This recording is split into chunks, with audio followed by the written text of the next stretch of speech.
Et salut les makers, comment allez-vous? Bienvenue sur Mini Studio Scal Models, j'espère que vous allez bien. Aujourd'hui les gars, on se retrouve pour une toute nouvelle vidéo sur le montage de la Nissan Skyline R34 GTR proposée par Altaïa. C'est au 1/8, comme vous le savez. Aujourd'hui on va continuer le montage, donc avec le magazine 28A31. J'ai essayé de vous proposer quelque chose d'un peu plus condensé. Et en fin de vidéo on verra la petite réparation de ma petite gaffe là ici. Ok. Alors j'ai également modifié un petit peu le sol de l'habitacle que j'ai recouvert donc d'une imitation de tissu, d'intérieur de tissu, je sais pas comment on pourrait trop appeler ça. Je trouve l'effet beaucoup plus réaliste. Allez, c'est parti pour le magazine 28. Donc dans celui-ci, étape assez simple, on va monter donc l'arceau de sécurité. C'est une étape assez simple, il y a une pièce et deux vis à placer. Comme vous allez le voir, ça va aller relativement vite.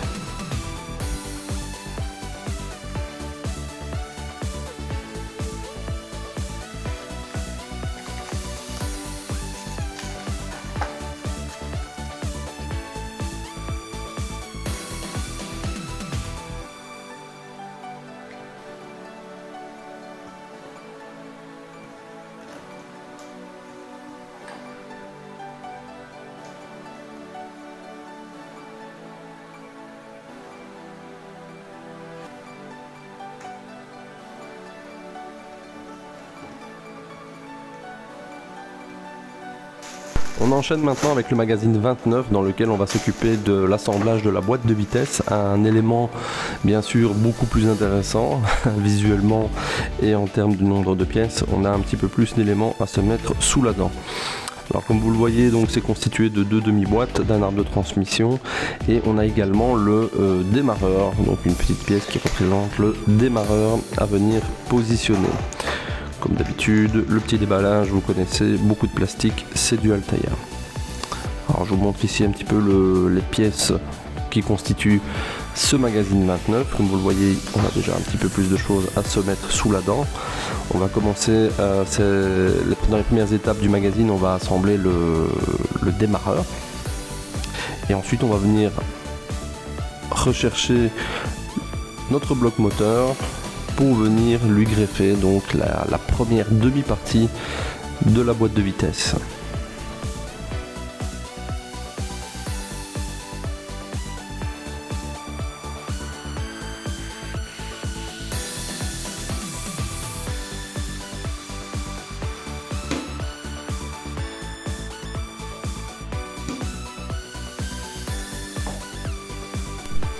L'arbre de transmission, lui, ne se visse pas, il vient simplement s'insérer dans un ergot et va venir être emprisonné entre les deux demi-pièces qui constituent la boîte de vitesse. Donc simplement, la deuxième demi-partie va venir refermer l'ensemble et on va serrer ça avec 5 vis qui sont fournies dans la boîte. Si tu es toujours là à ce moment-ci de la vidéo, c'est parfait, c'est que ce contenu t'intéresse. Dis-moi en commentaire ce que tu en penses, si tu aimes ce format. Dis-moi ce que tu en penses de ce modèle, si toi-même tu l'assembles ou si tu assembles un autre modèle Altaïa. Dis-moi tout en commentaire, la barre des commentaires est là pour ça, pour échanger. N'hésite pas à poser tes questions également si tu en as. Et je t'invite à liker la vidéo et à t'abonner à la chaîne si tu aimes ce genre de contenu.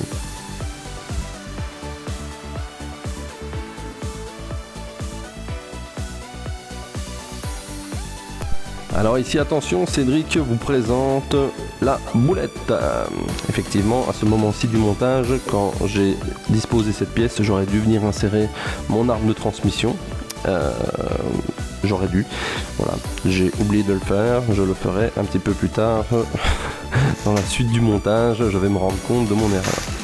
On passe maintenant au magazine numéro 30. Magazine numéro 30 dans lequel on va essentiellement venir disposer donc les poulies de courroies d'accessoires et les poulies de courroies de distribution ainsi que les courroies d'ailleurs et le ventilateur du radiateur. Voilà. Donc pas mal de pièces. Alors pour cette étape du montage, je vous ai choisi quelques séquences, mais voilà, je ne vous ai pas tout mis en détail non plus, c'est assez répétitif, assez rébarbatif. Voilà, je vous ai montré ici quelques étapes clés qui constituent le magazine 30. C'est surtout en fait des spacers et des poulies, donc des demi-lunes pour faire des poulies d'arbres à cames, de vilebrequin, etc.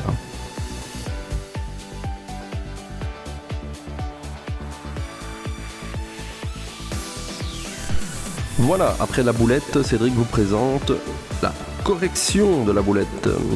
Voilà, donc on va venir simplement démonter le cache qu'on avait mis précédemment et le remettre en place en n'oubliant pas cette fois-ci d'insérer notre arbre de transmission, voilà, qui est mieux. On vient maintenant installer donc les courroies, enfin, la courroie d'accessoires et la courroie de distribution, ainsi que le ventilateur de refroidissement. Voilà le rendu à la fin du magazine 30. Franchement, le moteur commence à vraiment avoir une tête super sympa. On passe maintenant au magazine 31. On se rapproche déjà de la fin du montage de ce magazine. Donc dans ce magazine, on va avoir 7 pièces, qui est une durite du système de refroidissement, donc qui va partir du moteur et ensuite venir se regreffer sur le radiateur une fois qu'on l'aura placé dans le compartiment moteur, bien évidemment. Alors ensuite, on va venir accorder les injecteurs avec les durites qui vont donc faire circuler le carburant dans notre système d'injection. Donc vous avez deux types de durites, une longue et une courte. Il ne faut bien évidemment pas se tromper, il faut les comparer pour ne pas se tromper et tout se passe bien. Moi personnellement, pour ne pas avoir trop de croquage dans mes tuyaux, j'y ai inséré un tube rigide en métal. De cette manière, mes tuyaux d'injecteur, je vais dire, mes flexibles d'injecteur gardent une forme correcte. Je vais dire ça comme ça. Voilà, ensuite on va venir placer les plus longs tuyaux sur la deuxième partie de l'injecteur. Et voilà ce que l'on obtient à la fin donc du magazine 31. Les pièces qui constituent le radiateur sont à conserver pour la suite. Voilà, je vous fais un petit tour d'horizon du moteur une fois l'étape 31 achevée.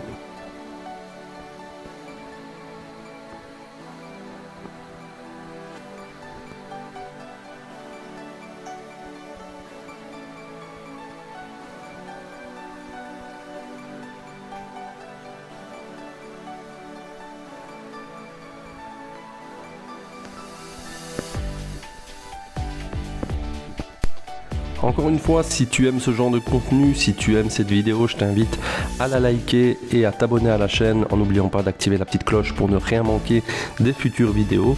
On va enchaîner quelques vidéos sur la Skyline à mon avis. Maintenant, on va passer donc à la réparation de ma petite bourde. Donc en réalisant un collage, j'ai de la colle forte qui avait collé sur l'appui-tête que j'ai dû poncer et évidemment la peinture s'était barrée.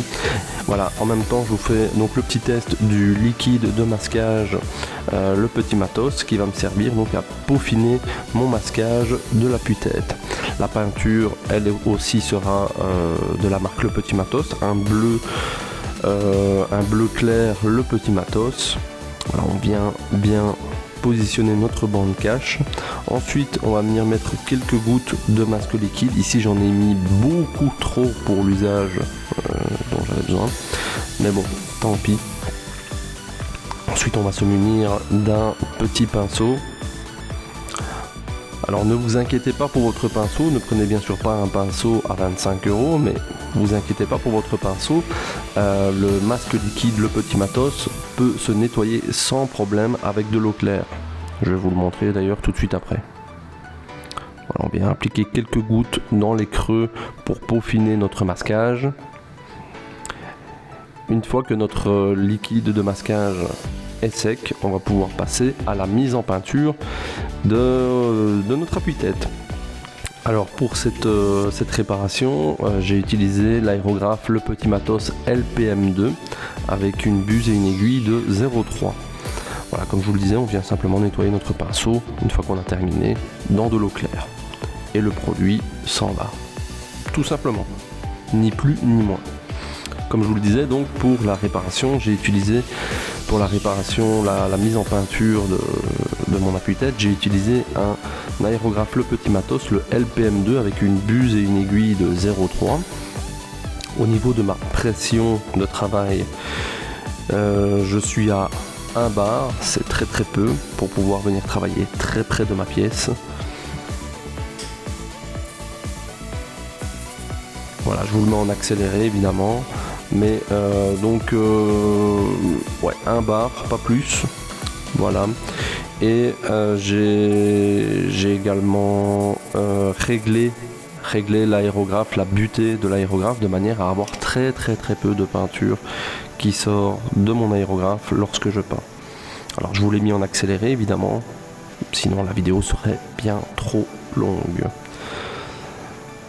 Voilà, mais l'application en tout cas est géniale, on sait vraiment aller dans les coins, on prend son temps et on recouvre bien la pièce de manière à avoir quelque chose d'uniforme. Et pour le masquage liquide, comme vous le voyez, ça s'enlève tout seul, ça forme un film en caoutchouc, une sorte de film en caoutchouc qui va venir s'enlever sans le moindre mal une fois le travail de peinture terminé. Ce qui vous fait une superbe délimitation. Et voilà donc le résultat une fois les deux appuis-têtes remis en couleur. Pour ne pas avoir de différence de teinte évidemment, j'ai mis les deux appuis-têtes en couleur de manière à avoir quelque chose d'harmonieux. Cette vidéo touche maintenant à sa fin, merci de l'avoir regardée, merci d'être resté jusqu'au bout, merci pour votre fidélité et à toutes les personnes qui se sont abonnées et qui vont s'abonner à la chaîne, un tout grand merci à vous, je vous dis à très bientôt pour d'autres vidéos bien sûr. Salut!